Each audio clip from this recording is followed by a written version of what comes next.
Psychology বলে সাধারণ লোকের তুলনায় বুদ্ধিমান লোকেদের বন্ধু কম হয়। আচ্ছা, এটা কি সত্য? আরও এরকম কিছু সাইকোলজি আছে যেগুলো আমাকে ভাবায়।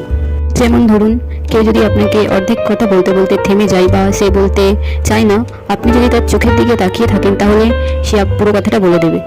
অনেক ক্ষেত্রে অনেক মানুষের মুখের দিকে তাকালে সে কি বলতে চাইছে আমরা সেটা অনুমান করে নিই। আসলে এটা একটা বেসিক ব্যাপার।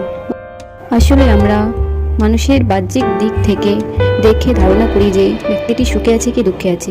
আসলে মানুষের মনের খবর মহান রব্বুল আলামিন ছাড়া কেউ জানেন না। আমাদের জীবনে তো এত মানুষের আগমন, আমরা কিভাবে বুঝবো কারা আমাদের জন্য কল্যাণকর? এরকম আমার লাইফে অনেক বন্ধু এসেছে যারা আমার সামনে আমাকে অনেক ভালোবাসে এবং অনেক প্রশংসা করে, কিন্তু আমার অবর্তমানে তারা আমাকে নিন্দা করে বা আমাকে নিয়ে অনেক সমালোচনা করে। আসলে এরাই আমাদের জীবনে অ্যান্টিভাইরাসের মতো। তাই আমাদেরকে সঠিক মানুষ চিনতে হবে এবং কারা আমাদের জন্য কল্যাণকর তাদেরকে নির্বাচন করতে হবে। এটাই হচ্ছে সবচেয়ে বড় সত্যি কথা। কেউ যখন তার সবটা দিয়ে কাউকে